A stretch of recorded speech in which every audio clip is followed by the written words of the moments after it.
السلام علیکم ورحمۃ اللہ وبرکاتہ۔ محمد مصطفیٰ آئے بہاروں پر بہار آئی، محمد مصطفیٰ آئے بہاروں پر بہار آئی، زمیں کو چومنے جنت سے خوشبو بار بار آئی۔ ابوذر عرفان چینل میں خوش آمدید۔ آج آپ کو کچھ اردو، کچھ عربی، کچھ فارسی شاعر سناؤں گا، تو توجہ سے سنیے گا۔ انشاءاللہ آپ کو تمام میرے اشعار پسند آئیں گے، اور کمنٹس کر کے بتائیے گا کہ آپ کو کون سا شعر زیادہ پسند ہے۔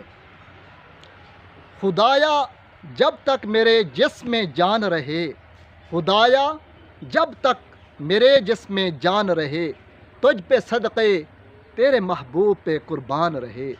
میں رہوں یا نہ رہوں پر یہ ہے دعا دل کی، شان احمد رہے اور عزت قرآن رہے۔ قرآن کے متعلق ایک شعر ہے، نیا شعر ہے، اسی لیے پیش کر رہا ہوں۔ قرآن مجید کی تعریف سمجھ لیں اس شعر کو۔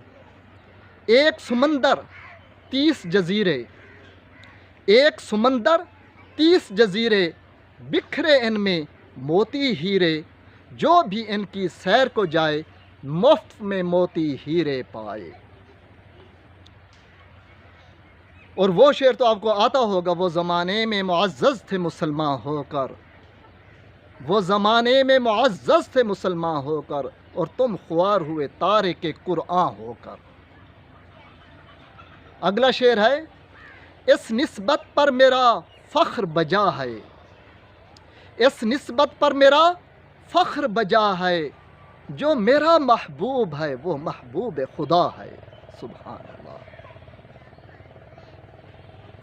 حضور آئے تو سر آفرینش پا گئی دنیا، حضور آئے تو سر آفرینش پا گئی دنیا، اندھیروں سے نکل کر روشنی میں آ گئی دنیا۔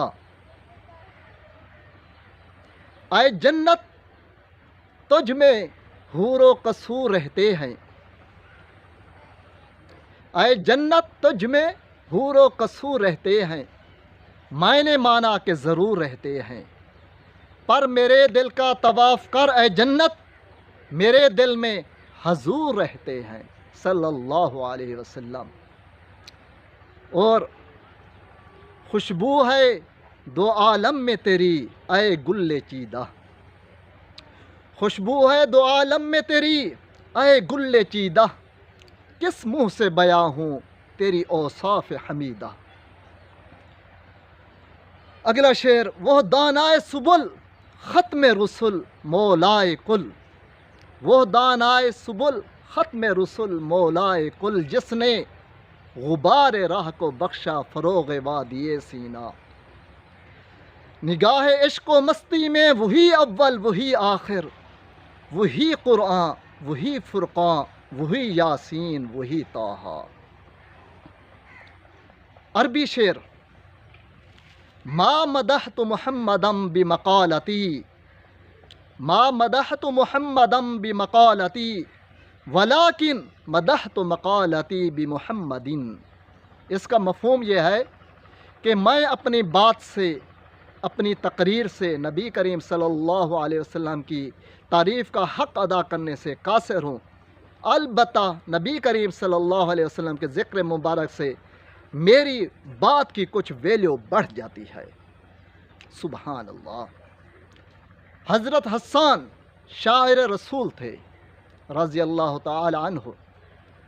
نبی کریم صلی اللہ علیہ وسلم کے متعلق شعر فرماتے ہیں، وَأَحْسَنُ مِنْكَ لَمْ تَرَ قَطُّ عَيْنِي، وَأَحْسَنُ مِنْكَ لَمْ تَرَ قَطُّ عَيْنِي، وَأَجْمَلُ مِنْكَ لَمْ تَلِدِ النِّسَاءُ، خُلِقْتَ مُبَرَّأً مِنْ كُلِّ عَيْبٍ كَأَنَّكَ قَدْ خُلِقْتَ كَمَا تَشَاءُ۔ مفہوم یہ ہے کہ آپ سے زیادہ اچھا کبھی میری آنکھوں نے نہیں دیکھا، اور آپ صلی اللہ علیہ وسلم سے زیادہ حسین و جمیل کسی عورت نے جنا ہی نہیں۔ اللہ تعالیٰ نے آپ صلی اللہ علیہ وسلم کو تمام عیوب سے، تمام عیبوں سے، گناہوں سے پاک پیدا فرمایا۔ آپ صلی اللہ علیہ وسلم کو اللہ تعالیٰ نے ایسے فرمایا گویا جیسے آپ خود پسند فرماتے ہیں۔ اور وہ فارسی شعر جو میرے تمام جو شعر ابھی میں نے پڑھے ان کا خلاصہ سمجھ لیں، بڑا اچھا شعر ہے۔ حسن یوسف دم عیسیٰ ید بیضا داری، حسن یوسف دم عیسیٰ ید بیضا داری، آنچا خوبہ ہما دارند تو تنہا داری۔ مفہوم یہ ہے کہ حضرت یوسف کا حسن، حضرت عیسیٰ علیہ السلام کا دم اور حضرت موسیٰ علیہ السلام کا ہاتھ والا معجزہ، یہ تمام معجزات کمالات مل کر آپ صلی اللہ علیہ وسلم کی ذات اقدس میں یکجا ہے۔ اللہ تعالی ہمیں آپ صلی اللہ علیہ وسلم کی محبت عطا فرمائے۔ اور آخری شعر، میں یہ کوشش ہوتی ہے کہ ویڈیو لمبی نہ ہو جائے، آخری شعر جو آپ کسی بھی محفل کے اختتام پر پڑھ سکتے ہیں، جب الوداع ہو رہے ہوں تب بھی پڑھ رہے ہیں، میں بھی آخر میں پڑھ رہا ہوں۔ خوش رہو اہل چمن، خوش رہو اہل چمن، ہم مسافر الوداع، خوش رہو اہل چمن ہم مسافر الوداع، پھر ملیں گے انشاءاللہ اگر موقع ملا۔ کمنٹس میں بتائیے گا آپ کو کون سا شعر پسند ہے۔ چینل کو سبسکرائب کرنا نہ بھولے گا، اور ہو سکے تو گھنٹی کا نشان دبا دیجیے گا تاکہ اس طرح کی معلوماتی دلچسپ ویڈیو آئندہ آپ کو ملتی رہیں۔ شکریہ، والسلام علیکم ورحمۃ اللہ وبرکاتہ۔